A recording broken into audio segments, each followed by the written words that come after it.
Hello, everyone, and welcome to the Purple Friends podcast. Hello. I'm your co-host, Joe. I'm your Joe host, Co. And we're happy to be here today. Yeah. And we're happy that you're here today. Hey, how you doing, buddy? Me or them? You. I'm great. Cool. How are you? I'm good. How are y'all? Yeah, how you doing? Hope you're good. They're good. Okay, yeah. Whenever we pause to wait for them, I'm like, how long do we wait? Like a hot second. Yeah. Okay. I'm going to do a little grateful. Oh, yeah, let's hop right in there. Yeah, I'm going to beat you to it. Oh, I'm wrote down grateful. a backup for this exact reason.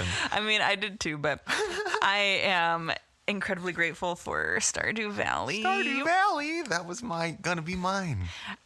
This this once we can share. No, I have a good backup. Okay.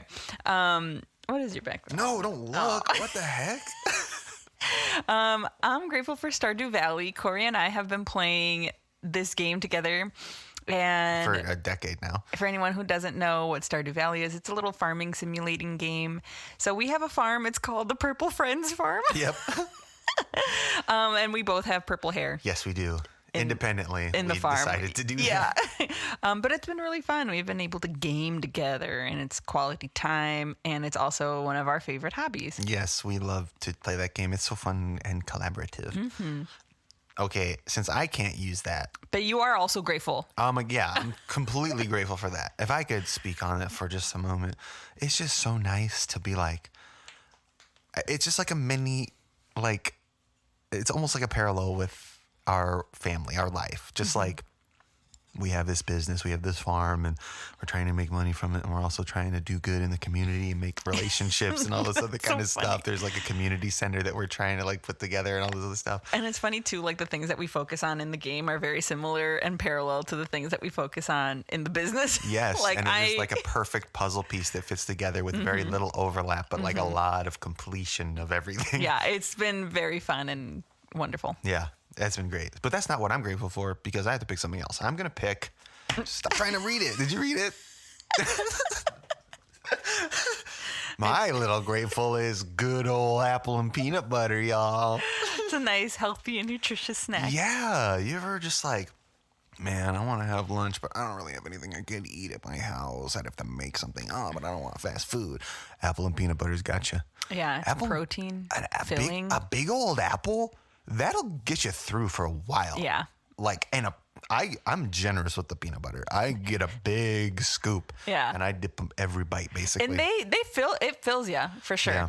I'm sure it's not healthy when I do it with that much peanut butter, but it's so good. Good old apple and peanut butter, We're y'all. going to say it's healthy. Yeah, it's got an apple. I'm grateful for your apples and peanut butter. But I also eat them all the time because Yeah. they're great. Yeah, and our daughter likes them too. Yes. We're a whole family of apple and peanut butter eaters. Yes. A peanut butter? Peanut butter? That's how she says it. Dad have more peanut butter? So today, Yes. If you remember last week, we said, or we're going to last keep episode, we're it going to keep it lighthearted. light. And we're bringing that lighthearted energy today. Yeah. With hobbies. Mm-hmm. Oh God, I'm so excited to talk about hobbies. Me actually, too. Seriously, I went through like some of the stuff on the list that we're going to talk about at the end on the back, and it's like, ooh, it's going to be I have a lot to say about so many of them. Yes, I have so much to say. I mean, for anybody who's worked with me, who's been one of my clients, I know lots of my clients listen. We've had this conversation. Like y'all know, I'm a hobby queen. Yes. I love hobbies. I have many of them. Really, truly. And I think that they're great for our mental health. And so we're going to talk a little bit about it. Period. Yeah. Should I give us the definition from the angle we're going to be talking about it? Okay. Hobbies. They're not just ways to pass the time.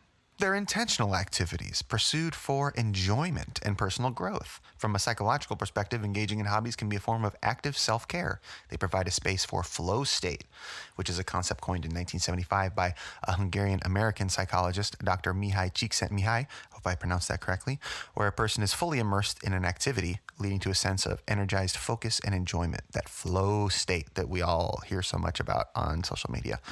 Hobbies can also be a way to build a sense of mastery, increasing your increasing your self-efficacy, and provide a healthy outlet for stress and emotional expression. Yes, truly. I mean, need I say more? That is why I am a huge advocate for including some sort of hobby in part as part of my treatment. In my first sessions, in my first like evaluative session, I always make sure to ask, like, what are the things that you enjoy doing that like help you feel energized? And I guess essentially what I am asking is, what are your coping skills / hobbies? And we'll talk maybe a little bit about the difference between the two. Because there can be a lot of overlap. A lot of our hobbies can be used as coping skills, but not all coping skills are hobbies. Yeah. So yes, it's really about how you use it, the intention behind it. But yeah, I think too, something to point out or to make the connection early on is that I believe that a lot of hobbies should include some level of play. I firmly believe that play is part of our needs as humans, adults. It is one of the bars in Sims. It is one of the bars in Sims. And so I know that like life be lifing, and we can't always get around to playing, right? But if we even observe one child, their literal whole purpose in life is to have fun. They wake up and like that's all they need and want to do. Yeah. And fast forward 30 years, we lose that charm a little bit. Yeah. We lose. Not that we lose that desire, because I still I would still love to just wake up and have fun. But I know lots of people also lose the desire. Yeah, like that's true. it is a muscle, and it's such a enriching part of our life, right? To fully engage in something, pursuing something that we enjoy, and that helps us personally develop, right? Like there's just so many wonderful things with hobbies. Should we talk about some misconceptions? Sure. Here's a huge one. Your hobby has to be productive or generate income in some way. Yeah, this is a very common topic of conversation, especially on social media, where most people are monetizing their hobbies. And yes, not only that, but I feel like there was a lot of like life hacking of like, you should have 5 hobbies. One should like bring you money. One should make you healthy and keep you in shape and yada, yada. That's all fine and well. Yeah.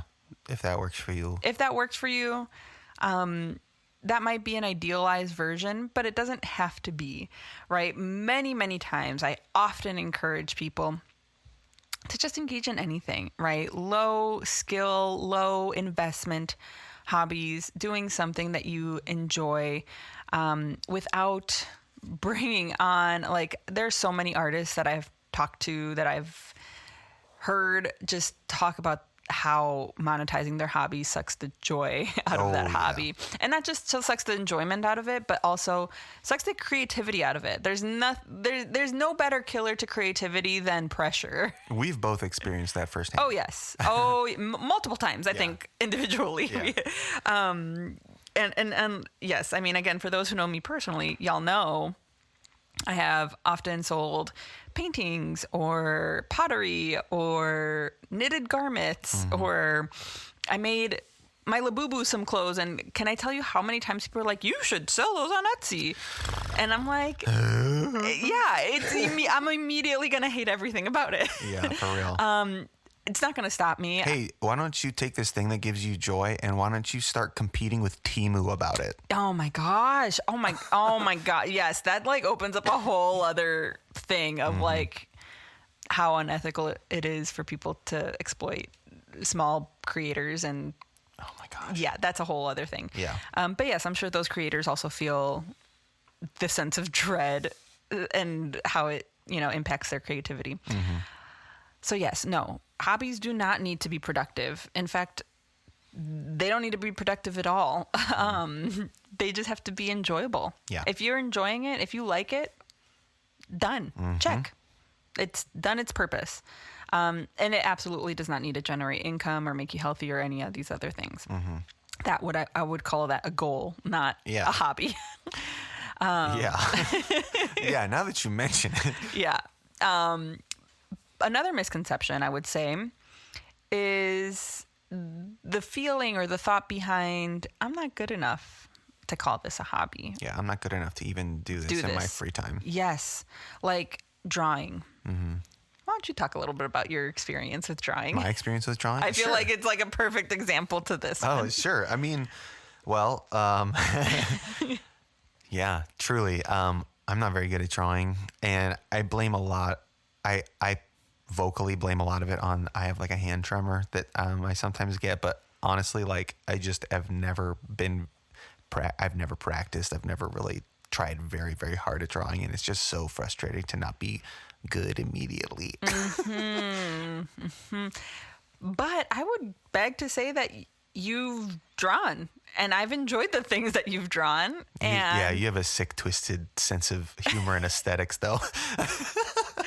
But what I'm saying is, like, you also have the desire to draw. I have a tremendous desire to make visual art. Yes, and I have always been relegated to audio and writing and that kind of stuff. But yes, that is true. Yeah. You don't have to be good to do a hobby. And in fact, do we have any in the back of, no. I have actually a lot of recommendations for zero skill hobbies that can get people started, jumpstart their experience and diving into some hobbies for them. Because I know that maybe some of our listeners might have zero experience, or they think that they don't have any hobbies. But a few hobbies that I think are really accessible, something like coloring, right? Printing out a page from like the internet of like an image that you like and coloring that while watching TV. I will say that I enjoy coloring with Amari. Yeah, coloring is. Can I talk about coloring for a hot sec? Please do. Coloring not only is a good stimulating hobby, but it is also regulating to our nervous system. I often talk about bilateral stimulation when it comes to regulating like our nervous system and our sense of anxiety. It's part of like EMDR theory, but coloring maybe isn't totally bilateral stimulation, but you are occupying your hands, which does signal to the body like, hey, we're focused, right? Like if you're focusing your mind and body onto something, it's, I'm sure, easier to get into that flow state. I know walking is another really great accessible hobby. That one does include bilateral stimulation where you're, stimulating both sides of your body in a rhythmic fashion, by like, your feet hitting the ground and your arms swinging at your sides. So these are really great places to start. Reading is another free and low skill hobby. These are just specifically ones that like don't require skill. Okay. That like if you are feeling intimidated, like these are just, again, things that you can do today that you can try. All right. Another misconception is that therapy should be the only way that I work on my mental health. What does that mean? I had to fight the urge to just be like, wrong. I actually say a lot of the times that therapy should become the bare minimum in your mental health journey. We've mentioned it on the show before. Oh, have we? Probably. Maybe, but like we've mentioned, like we talk about how hard it is to get into the first therapy session. And like, yes, that is a humongous step, but the real work like literally has not started yet. Yeah. And like when you're going to therapy, like the active work of like being therapeutic with yourself and all that kind of stuff is the actual hard work. Yes, absolutely. Because like going to a therapist is just like a checkbox. Yes. You show up to my office or on Zoom once a week for an hour. That's great. I'm so grateful that y'all are here. But what's going on the other 6 days and the other, hours and hours and hours that we're not actively working on your mental health? And so, yes, part of my treatment with all clients is fortifying those skills, those hobbies, those outside resources and outside networks. Because I know, like, at the end of the day, like I said, an hour a week isn't going to do a whole lot. And I think last week, you're right, we did talk maybe about like focusing on our mental health is a lifestyle change. Mm-hmm. And hobbies is a piece to that puzzle. Yes. Having a good arsenal of hobbies is going to make it easier for you to have options when it comes to managing your symptoms and addressing your mental health. Mm-hmm. Let's talk about how we can do it for real in the real world. Love it. Mindfulness. We've talked about this in basically every episode, and really you can mindfully do basically anything. Mm-hmm. But for example, instead of just like doing your hobby, paying attention to the sensory experience, like if you're knitting, the feel of the yarn, if you're painting, the smell of the paint, stuff like that, that really gets you absorbed in the moment, makes you feel more immersed in what you're doing. Yeah. And I don't know about you, but something that sometimes helps me is having one of those senses be kind of occupied. Yeah. Oh my gosh. I bet a lot of people can identify with that. Yeah. So let me explain that a little bit, right? So having one of my senses be occupied allows me to better focus on the ones I'm trying to focus on. Mm-hmm. So a lot of people might relate by like listening to something and, having music. Lo-fi beats to chill and do hobbies too. Yeah, truly. Or a lot of people I do a lot of my hobbies and I watch something, quote unquote, watch something. I'm really just listening to it. Mm-hmm. But I'm able to visualize it in my head and it keeps me engaged with what I'm doing. But you're absolutely right. Hobbies are such sensory things most of the time. Mm-hmm. You gave a great example of like knitting. Mm-hmm. Not only is there like the feel, but you can hear the needles clicking. Yep. You can smell the yarn. You can see the colors, mm-hmm. see how it's coming up, coming together. Knitting, I always say, is also very rhythmic and it engages in that bilateral stimulation. Same thing with like crochet, with coloring, with mm-hmm. painting. And a lot of these more creative hobbies, there are many other types of hobbies, but the creative ones, play looks different. Play looks in like playing with materials, messing around with different colors. Coming up with the design. Yes, not... Like maybe your medium is not paint. Maybe mm-hmm. you like woodworking, creating mm-hmm. furniture. Mm-hmm. Maybe you like something like that. Maybe you like upholstering stuff. Maybe you like whatever. Yeah, and allowing yourself to have fun. Yeah. Like thank you for bringing that up because that is so true. Like I think for all hobbies, there are like these quote unquote right ways to do it that we might feel bogged down by sometimes. Mm-hmm. And that's when we need to remember play, right? Play is kind of more free flowing, even if you color outside the lines, even if like the person you just drew looks a little wonky, like it's about leaning into that mm-hmm. and allowing yourself to make these mistakes and allowing yourself to play in the space because creativity breeds creativity. Mm-hmm. When you play in the space, it fosters more imagination, more inspiration. Yeah. Additional structure does not necessarily generate more creativity. Yeah. Freedom usually generates more creativity. Yes. There is one way in which structure can help hobbies, though. Tell me.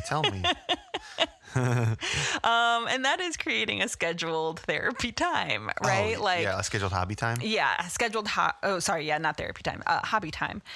This is another one of our real world applications, right? We just talked about how structure isn't great for creativity, but it is great in creating a habit or giving yourself the time and the space to engage in something. Mm-hmm, mm-hmm. If I may, just to mm-hmm. clarify on what I meant by structure, I meant like, I'm going to write 10 pages of my book today. That's what I meant. By I totally am in support of, I'm going to allow myself to write from 5 p.m. to 8 p.m. today. Mm-hmm. That type of structure is awesome. Mm-hmm. And I totally encourage that. I mean, yes. And I guess what I'm getting at here is like, again, many of us might struggle with having time and being like, I'm too busy. Yeah, or, too much is going on. Or it never feels like the time that you have mm-hmm. would be well spent by doing a hobby. It would feel like a waste of time to engage in your hobby.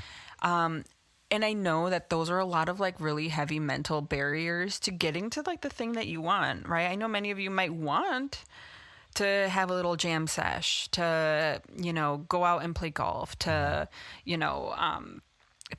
play with Potter. Like mm-hmm. sometimes we need an excuse to do it. Mm-hmm. So I think a great example is like my pottery class, right? when we, I'm going to go all the way back to like our community episode, like that truly sparked me joining this pottery class because I love pottery and I love making stuff. And taking a class forced me to do it. And we've been on a little bit of a break and I haven't done any pottery. So I think it just goes to show that like truly having a designated time to do this thing allows me to do the thing. And sometimes we need that. And there's nothing wrong with that. And honestly, I would say like advocate for yourself. If you want to take a certain class or, you know, do a certain event that you really want to go to or whatever, like do it. Take the chance. You have to because otherwise it's just going to pass you by. Nobody's going to walk up and be like, okay, here's your time. Yeah. Here's something that really is very helpful. And I would love to see your version of this, but create a hobby inventory. Make a list of all the hobbies that you like to do because if you sometimes, I mean, I don't know who else experiences this. I assume most people, but you can get burned out on your hobby. Oh, yeah. And it's nice to be able to switch to another one. Yep. And it's nice to have a list of stuff that you know makes you happy. Yep. No, I again, this is something that I personally use constantly. I'm not diagnosed with ADHD, but I do think that sometimes I can relate to some ADHD tendencies. And part of that is like, I'm fidgeting. I always feel like I need to be doing something, and hobbies are a great, what's the word? Outlet. Mm-hmm. But yes, burnout on certain hobbies is so real. Like I have a few that I cycle through, and most of the time I do a little bit of them every day. Like that's how quickly I cycle through them. But yeah, knitting is one of them. Painting is another one, painting/drawing or whatever. Journaling, and I don't know. And yeah, the fourth one kind of varies. Sometimes it's reading, sometimes it's video gaming, sometimes it's pottery. Like the fourth one is whatever's the seasonal wild card. Yeah, the seasonal wild card. And you know, I've talked about, well, maybe I haven't talked about, but something I use in sessions is called an emotion ladder, which essentially goes through like the different intensities of our emotions. And like, for example, a 10 on the anxiety scale is a panic attack, right? If I have tons of hobbies, I just mentioned like journaling, knitting, reading. If I'm at a 10, those aren't going to do shit for me. Right. So again, part of having a big arsenal is to have things that are effective at these different levels of intensity. So knitting, journaling, listening to music, like might be really effective at a 3, a 4, a 5, 6, 7 even. But once you get to those higher intensities, right, we need something different, you know? But it really just helps us tune into ourselves, which is a skill that I think should also be coinciding with like building our hobby arsenal, is being attuned to like, what do I need, right? What form of stimulation am I seeking? What kind of outlet do I need, right? Is it more physical? Do I need to go out for a walk, or do I need to, you know, ride my bike, punch a punching bag? Or is it more quiet? Is it more creative? I have a really hard time reading those signals because I'll like finish a video game and then I'll look for a new video game for like forever and be like, why is my video games not video gamings anymore? And I have like, it's really hard for me to be like, okay, I think that I'm done with video games for now. I have to switch to something else. Then I'm like, oh, what to switch to? Yeah, no, it's hard. I mean, people like, or for you and I, who like, I think we prioritize having some hobby time in our lives. When we are in a rut, when we are kind of in between hobbies, it can feel really empty. Yes, seriously. Like that is I'm sure that people listening to this are like, yeah, you mean depression? It can feel like depression. It can. Because, you can feel completely uninspired, unmotivated, and like I said, empty, right? Just like totally anhedonic. Yeah. So be patient with yourself. I think it's just, again, being aware that like you're changing seasons, right? So things are changing and allowing yourself to change with them. There are many times where like I have knitting projects that sit unfinished for months in the closet, and it's hard not to feel disappointed in myself of like, oh, I didn't finish that. Or am I ever going to get back to them? And you better believe most of the time I get back to them, or I frog them or undo them because I have inspiration to make something else with that yarn. And both of those options I think are great, you know? Yeah. Are still okay, is what I mean. Absolutely. So here's one thing that we have not mentioned so far about hobbies is that, well, actually, no, you have mentioned it so far, but because you gave us such a nice list of But now we're really free going to entry. mention it. Yeah, free entry hobbies. But we like to talk about intersectionality on this show. And like, not everybody has the money to like dive headfirst into a hobby. Like some hobbies that we've mentioned, like making music or whatever, like buying a guitar ain't free. Guitars cost like a couple $100 at the cheapest. Plus like, you know, pick any hobby really, like other than like the very basic free ones, and even those have like ways that people have like monetized and capitalized on them for sure. Yeah. So like, yeah, you gave a really good list of hobbies earlier about the no or low cost of entry hobbies. Just like a real quick one more plug for the library. You mentioned it earlier. The library is such a great place. There's so many things at the library. There's programs, there's books, there's movies, there's video games, there's and they might groups, jumpstart your hobby search. Like you could probably rent a sewing machine or a set of knitting needles the tech center or something. Like truly there's a lot more that you can rent from your local library than books. Although books are also a really wonderful resource and another wonderful free hobby. One thing I did want to say about especially like the monetization or like the capitalization of hobbies is that like, yes, do not fall into the rabbit hole of like, hey, I'm going to start painting and buying I need 64 colors to start with. Yes. 64 individual tubes of paint. Right. Or like the entire brush set. Like you can if you have the means and if this is an investment that you want, fine. But here, like I said, we're challenging some of these perspectives and we're encouraging some critical thinking in that like not only does not everyone always have the means to do that, it's not necessary. It can sometimes be wasteful. If you are starting out in a hobby, might not even know what you like or enjoy, or what works for you. So starting slow can be really good. And once you get to the point, like for example, you and I, who throughout the years have amassed different collections or like supplies for our different hobbies. Oh yeah. I think you and I'm sure some of our listeners fall into that category, and we're like, we can shop our stash. Oh, yes. For me, I have a large yarn stash because I've been, bamboozled into buying more and more yarn. PC parts, guitar parts. Yes, like paint, all of it. So many instruments in this house. I know. We're in our basement, so we're currently like surrounded by them. But I mean, this has obviously been 7, through 8, 9, 10, 11, decades of collection. 13, 14. 14 that I can see. Are you counting that Guitar Hero? I'm not counting the Guitar Hero or the Rock Band drums. That would be 17 if I counted those. Oh God, no, I know. We like music in this house. Yes, and we like creating. And so like if you go into my playroom, you'll find lots of supplies for other things.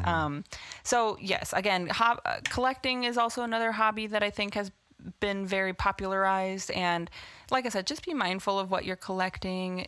Collecting takes time, intentionality, mindfulness. It's not about just, purchasing the whole set. Yeah. So that's what we wanted to say about especially how it affects our income and our monies. Another area that we do want to kind of focus on is also ability and disability, right? Like we also understand that like there are a lot of other barriers that can come between us and our ability to do certain things. So with that, like I said, I think we will talk about a long list of different hobbies that y'all can try that hopefully have different ranges of ability as well and accessibility. Yes. And additionally, there's another aspect of this where like people's different cultural backgrounds, different cultures are more or less accepting of different hobbies for different types of people. So there's that additional layer of complexity in basically every culture. Yeah. I mean, you said that, and like, I just thought about like all the men in my knitting community who I know feel very ostracized. Oh, yeah. You know, like fiber arts are a very feminized hobby, which, can I speak on that real quick? Because I do think it relates to like intersectionality. Sure. A lot of hobbies that are feminine hobbies or quote unquote feminine hobbies are often, I mean, this is not the topic of our conversation, but just a note. It is when we're talking about intersectionality. Those hobbies are often viewed as easier, less complicated, Not less worth valuable, learning. Yep. not worth learning. And I call bullshit. Yeah. Being able to make your own clothing Yeah. is not worth learning. I literally make so much of our clothes. And like, again, like I know that people are very impressed when they see that and they're like, oh, you made that, blah, blah, blah.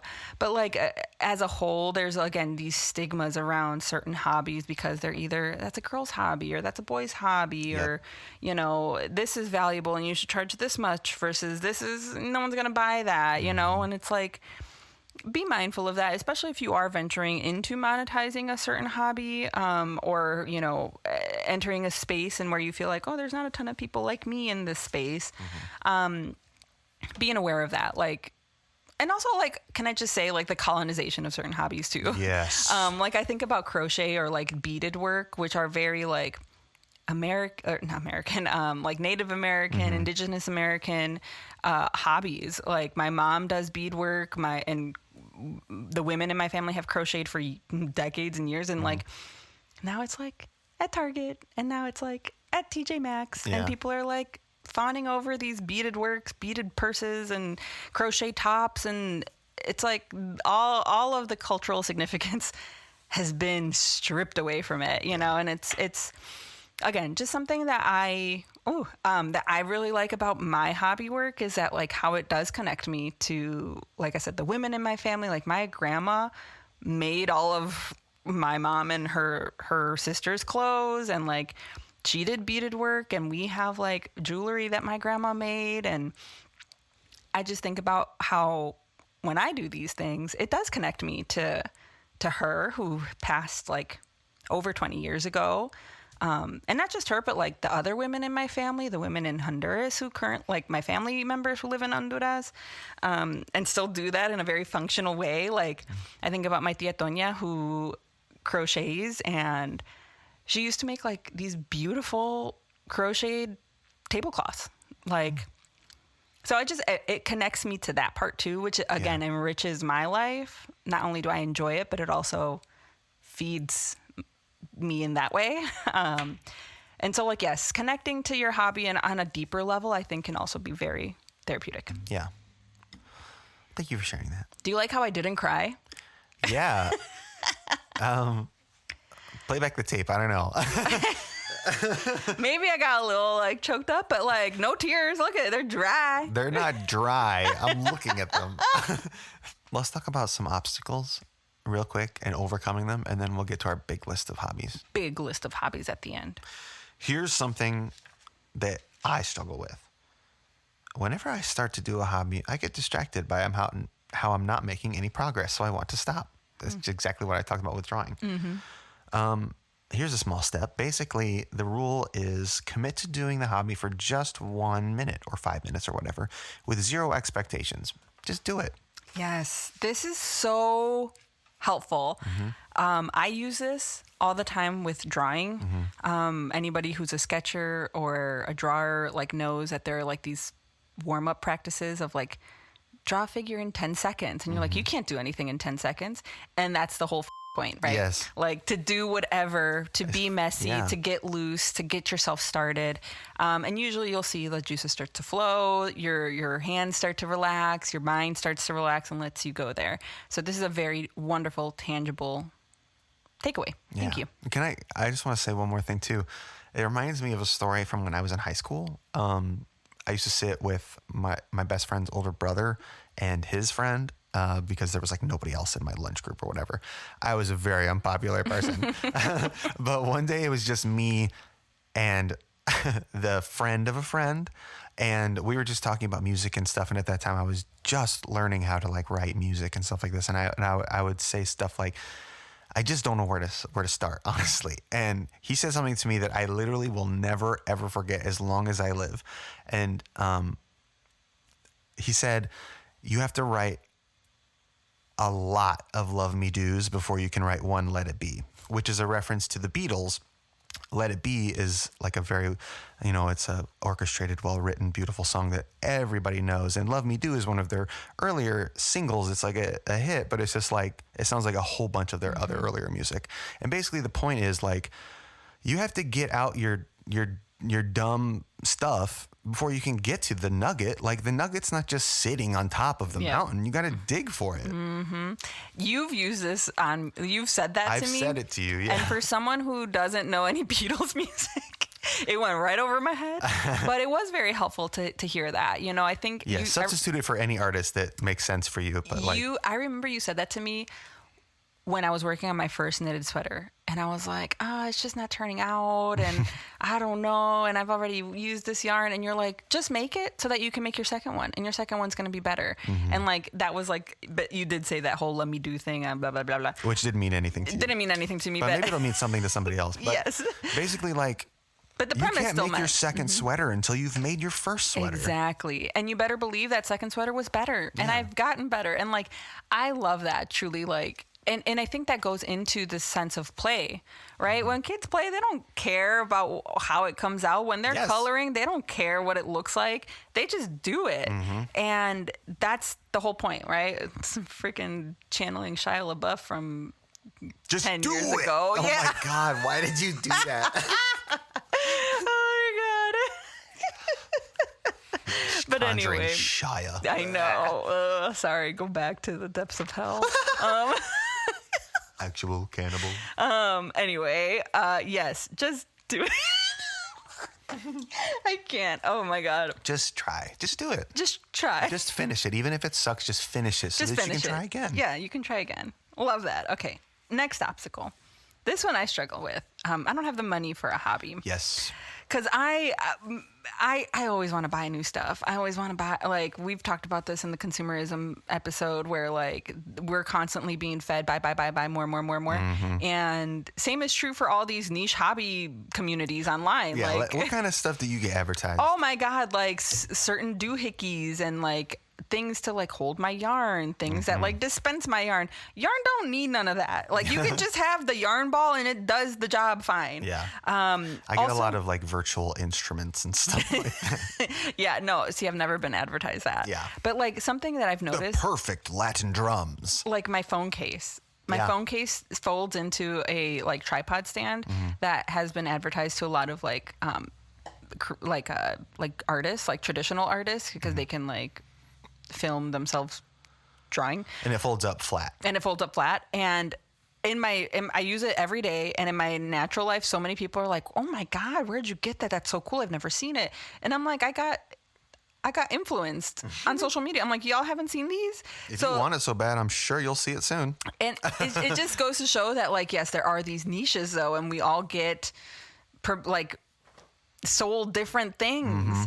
Anyway, besides the point, I get a lot of advertisements on like these nice yarns, these hand-dyed yarns, these certain color pencils, these wax crayons that I freaking love. Anyway, I struggle with not having money, right? So a small step is suggesting free and low-cost hobbies, which we've talked about. But also, like I mentioned, shopping your stash. Yeah. There are lots of times where I gain inspiration, excitement, joy from just looking around what I have available to me. And not only is that frugal and like good for combating consumerism and our own wallets, but it also sparks creativity, right? It kind of forces me to be like, okay, I don't have 6 skeins of this one yarn, but I have 3 of this and 3 of that, and maybe I can do a striped sweater. And I've done that, like my Freddy Krueger sweater. Oh yeah. That was from me shopping my stash and just finding yarn that maybe work together. And I have this really nice sweater with colors that I don't normally wear and use, but I get so many compliments on, and it's really nice, and I like it. And it would not have come to be if I wasn't bored one day and was like, I need a new project. Let me shop my stash. Here's another one, a big one. I don't have time, or it wouldn't be a good use of my time. It's time to reframe the concept of time. Our concept of time is so commercialized, capitalized. Every second is dollars. Time is money, you know? You have 15 minutes. You can make 15 minutes. You can stay up 15 minutes later if you need to. But just 15 minutes. Just 15 minutes for yourself, for your hobby, for your mental health. Yeah, I love that. I think it also goes to show, like, you can make time. Prioritize it, right? And it is also a skill. It is also a muscle that you need to build, right? The first time you find 15 minutes to do your hobby might be a struggle. You might not even get into the weeds of your hobby, right. you know? Let's say you want to make a painting. 15 minutes isn't enough to make a painting. Maybe you get started and start the outline or do the underpainting. But at least you've started, yes. you know, and then the next 15 minutes can look different, and maybe you could extend it to 30. If your hobbies feel like a whale, the only way to eat a whale is to start one bite at a time. One bite at a time. How many idioms do you think we can fit in this episode? 1,000. And by we, I mean me. Have you heard me in session? All I do is use idioms and analogies and... Are you making them up, or are they real ones? Both. Cool. Some of them Analogies, are tried and true. Yeah. Some of them are tried and true. Other ones I'm like making up on the spot, and I'm like, this might hit. I feel like I could slip an idiom in there and it would end up in a session. Oh, if I introduced an idiom to you. I have said the love me do thing to other clients. I have said the eating a whale one bite at a time I didn't thing. invent the eating a whale thing, but... Well, and I also didn't invent the love me do thing, but I do love, telling people. Well, what I'm saying is Adam's little thing to you is now being used on my clients. True. All right, y'all. The time has come. We're just going to go freeform jazz on this list. Yeah, we're going to talk about different categories of hobbies and just suggestions, ideas that hopefully will inspire you and get you started. And maybe if we've done it, what we like about it. You first. Oh, this yes, first one's for you. Me first. The first category we're going to be talking about is creative and expressive hobbies. This is my absolute fave. I love to express. I love to create. Journaling is a wonderful way to start.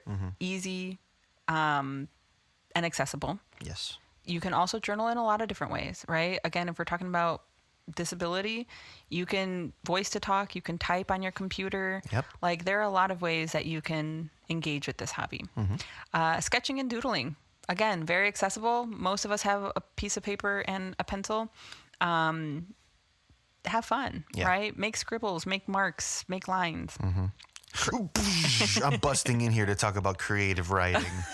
Go ahead. Yeah, this one's yours. Okay, let me talk about creative writing, because we haven't talked about it at all, basically. I love creative writing. I enjoy creative writing in all of its forms. I like writing poetry. I like writing short stories. I like writing long stories. I like writing creepy stories. I like writing funny stories. I like writing happy stories. I like writing scary stories. I like writing all kinds of cool stuff. Music and blogs. Oh, yeah, music, blogs, all of it. I love it all. Articles. I love world building. I love all this stuff. I love making fan fiction for different things that I like. I like doing whatever, y'all. I'll do anything. I'll write anything. I love writing. Corey loves writing.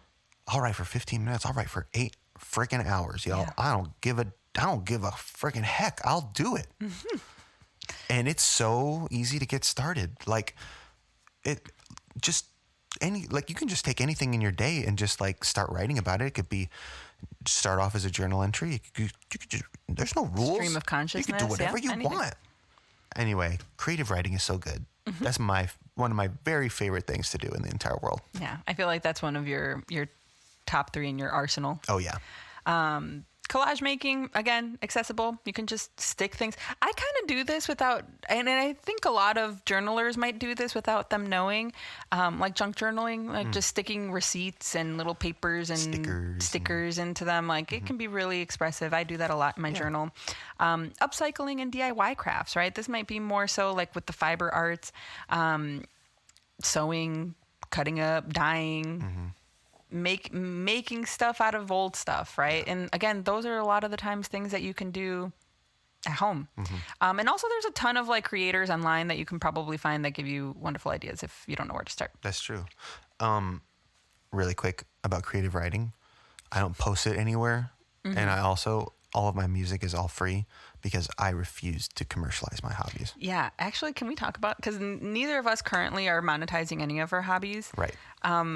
Or even showcasing them. Like people see what I knit because I'm either knitting in public or wearing it. But like my sketches and my paintings, no one sees. No one. Yeah. Like my pottery, I might start selling my pottery, but just because I have a surplus and I don't know what to do with all. Yeah, you don't want to put it in a box somewhere. Yeah. And even then I'm like, I don't even feel like monetizing it for like monetary gain, but like having it go back to the community. I mean, we've talked about maybe selling my pottery and having it go to like sponsoring a pro bono spot in therapy. Yep. Yeah. So anyway, sorry to brag. Okay. Another section is more mindful and focus-based hobbies, right? So these are going to be a little bit more quiet, maybe engage and stimulate us in a different way. So meditation, again, free, accessible. It really is just about allowing your mind to do its thing, right? Yes. We're resetting it to a degree. Hard to master, but very easy to try. Yes. Puzzles. I've been wanting to do a puzzle for a while. You got the look of someone who's been wanting to do a puzzle for a while. I feel like since we've had Amari, we used to do puzzles. We used to do puzzles you used to do puzzles and I used to be there for moral support. Yeah. Because I find puzzles frustrating. Actually, you're right. I used to do puzzles. But anyway, puzzles are great. They're quiet, they're meditative, and they are very engaging once you get when you get into it and you're like making connections all the time. You're like, man, I found this piece and that piece and that. It can be a little bit of a high. I like a word puzzle. Yeah, that's not. You and I are very different when it comes to like our hobbies. And yes, you're a very auditory and I like words. Yeah, you like words. I like words. Not me. I like pictures. You know what I like besides words? Sounds. Birds. The next hobby is bird watching. Can you believe that segue? It's a good one. Yeah. So here's the thing about bird watching. You should also try bird listening. There's this app called Merlin that I use where you can go in your backyard and you can just have it listen to the birds and it'll tell you what kind of birds it hears. And like you can learn about the birds in your backyard. And you know what my personal favorite bird is in our backyard? The grackle. I don't know what that is. A grackle is a beautiful little black opalescent bird. Very cute. Does it Yes. have a red feather? No. Okay. It's an opalescent little black bird. Anyway, besides bird watching, you can also do stargazing. Yes, and star listening. No, that doesn't work. Sorry. But you stargazing, but also I thought of, because my family does a lot of airplane gazing. Oh yeah, totally. My family loves airplanes. Satellite gazing now. Yeah, more specifically my dad and the Oh children my in our gosh, life. me and your dad have that app where we look at planes. That's exactly what I was going to bring up is the app. Like y'all like to just look up at the sky and be like, that airplane, where is it going? Yes. What airplane is that? That Who airplane's really makes high. it? That one looks very big. Yeah. And so like, What the heck? That's like a little plane for doing crop dusting. What is that doing here? yeah. Lovely. Okay. And then mindful walking. I used to do this. I have fallen off my morning walks, but I miss them. But yes, It walking. got really hot for a while, but I think it's coming back. It's coming back. Walking is great. Point blank period. A mindful walk. Try a walk without music sometime. I always walk without music. I know you're very good at mindful walking. Not me. I need to be listening to something at all times. It's like that thing you said earlier about needing to block out one of your senses to focus on the other ones. I think it's because I have a lot of auditory dysfunction with like hearing stuff in crowded rooms, or I always have an earbud in to just block out one of my ears. No, I know. I know you know. I know. All right. Intellectual or learning hobbies, right? So these are going to be more so that stimulate your brain, your mind. So we're going to start with reading. Again, accessible, wonderful. Audiobooks, ebooks. You can read books on your phone. You can listen to. And all that counts. For anybody who says audiobooks don't count, they count. Exactly. Just listen to any of my previous diatribes. Yeah, about for real. audiobooks. Learning a new language can be a fun resource, a new thing, you know. Watching documentaries. This is one that I do a lot, but You love this one. But could be like a more morbid curiosity, or like Yes. at least it's not me kind of comfort feeling. You're talking of the true crime documentary. Yes, and I'm not alone. I know. No. Oh, here's a good one. Geocaching? Or Is as that others, still a thing? Geocaching is definitely still a thing and will always be a thing. Just like its reskinned friend, Pokemon Go. Yes. Yeah. Okay. I can get behind that. Yeah. I can Pokemon Go totally. is free. Get you out there walking, spinning Yeah. Pokestops or whatever. I haven't played it in a couple of years, but I know people who still do. I know. Yeah, I know. That's why I was thinking, because I'm like, there's someone I just talked to. Oh, yeah. Mikey Chun. We're like, Oh, was it them? yeah. Yeah.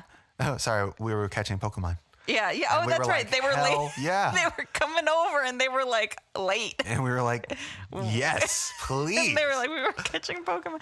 Love it. No, I love that. And honestly, like, Pokemon Go was great as a couple too. Like yeah. we would get out and have like these long ass walks and have wonderful conversation while battling gyms together. Cool. That was awesome. yeah. Remember, that was 10 years ago. That was the summer of 2015, I think. No. 2016? Yes. Okay, well, Or it was 2017 maybe. Okay, No, well, 2016. It was 2016. 9 years ago. That's a long time. Oh my god. Does not feel like 9 years ago. No, it doesn't. And as long as you're outside doing Pokemon Go, Gardening. yeah, that's... Try gardening. Yeah, you don't have to grow veggies that you then eat. Like, you can grow some flowers. You can grow whatever you want. Honestly, like gardening or like plant parenting. Yeah, you don't need a big raised garden bed Yeah. situation that is so popular now. I mean, that became gardening became such a huge thing in COVID when people started to bring their plants inside, and like, it is nice. We have a whole wall in our kitchen that's just plants. Yeah. And it's very nice. Yeah. Indoor gardening, outdoor gardening, whatever. Yes, and whatever. Medicinal gardening. Anyway, community and connection based hobbies. This one's another one I really actually like. Yes. This is more of like hanging out with friends, going out, Being in the social, community. being in the community. But more specifically, right, volunteering, getting involved in these different groups. Donating your time, your energy, your attention can go a really long way and can really foster a sense of community and connection. We've talked a lot about like learning an instrument, which is really great. I mean, you can talk about how playing an instrument really is a community effort. Oh, wait. Or like a community thing, a community based. Oh my gosh, yeah. I mean, it definitely can be, whether it's just like you're playing with another person or you're playing for another person or you're playing for a bunch of people or with Playing a in a bunch of band. people. Like your band in school with, 100 piece, well, not 100 piece. You know what I mean? A little 30 symphony. piece. Yeah.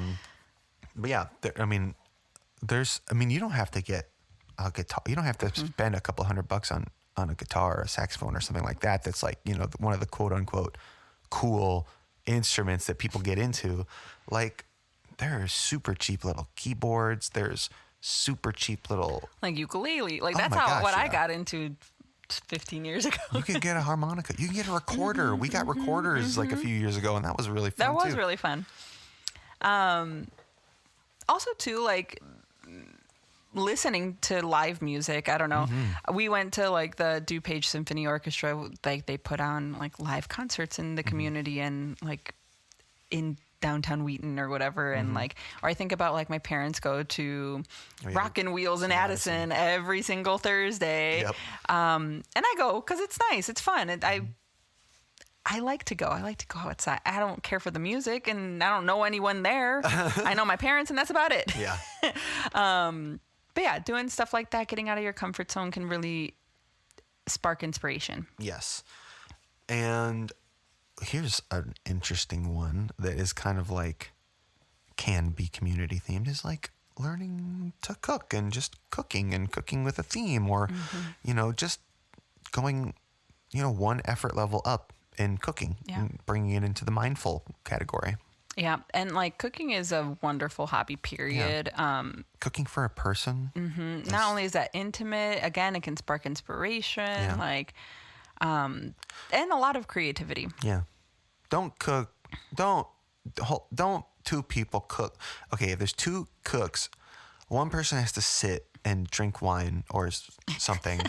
The other person gets to use the kitchen. Because two people, you just get in the way. Yeah, I can too many cooks. Yeah. If only there was a convenient saying to say what I just tried to say. Yeah. But I'm trying know. not to do any more idioms, so I have to just describe them.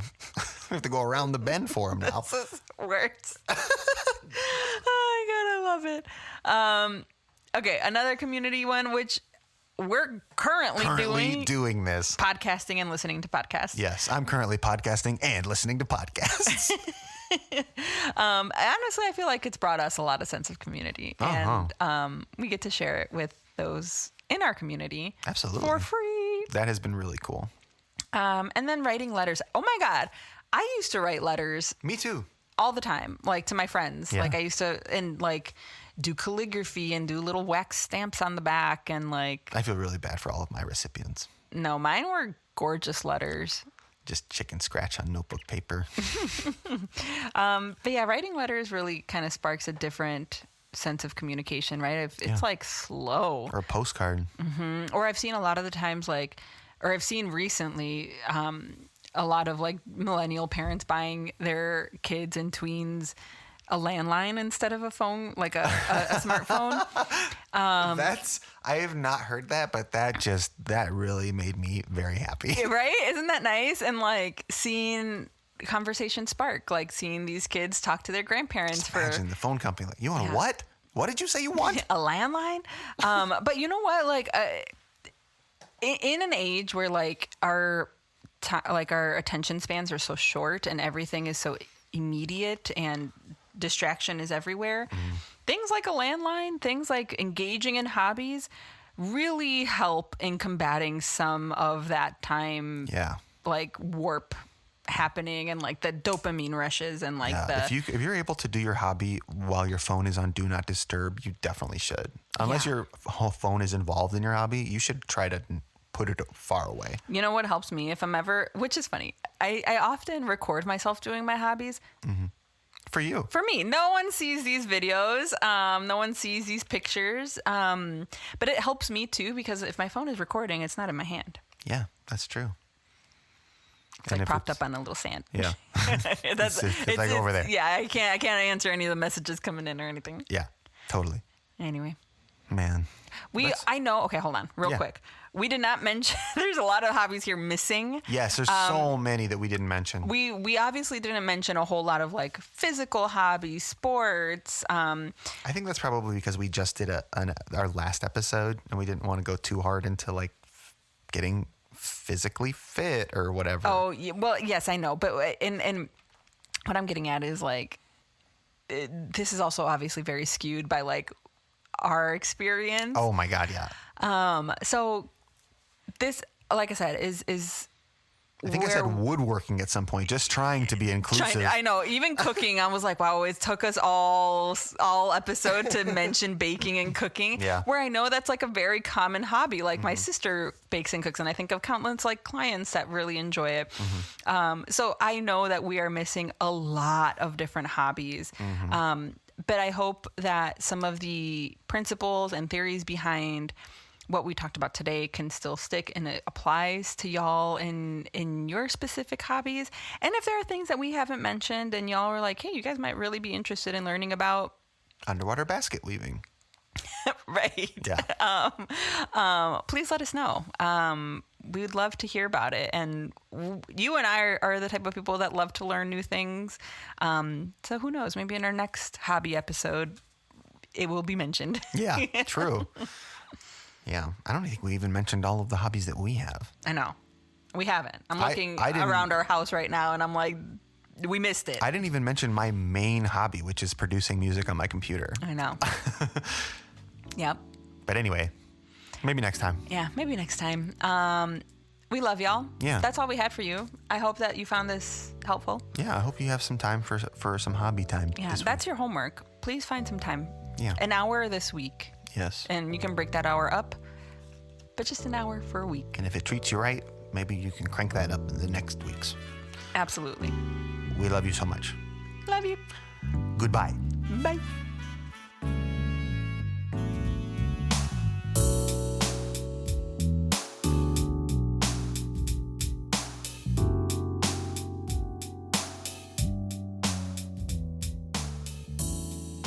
Purple Friends is an independent podcast produced by Vibe Therapy Services and is not a substitute for a session with a therapist.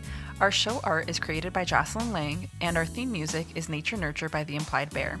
Vibe Therapy is an Illinois-based private practice serving clients in person at our Wheaton office and virtually throughout the state of Illinois. We accept Blue Cross Blue Shield PPO, United Healthcare, Aetna PPO, and Cigna Insurance. We also offer private pay rates as well as free 15-minute consultations. Therapy doesn't have to feel clinical. Visit vibetherapyservices.com today to see if we vibe. Are you ready to go to town? I'm so ready to go to town. So ready to go to Stardew Valley. Where the heck is my mouse? Oh, how did I not see this?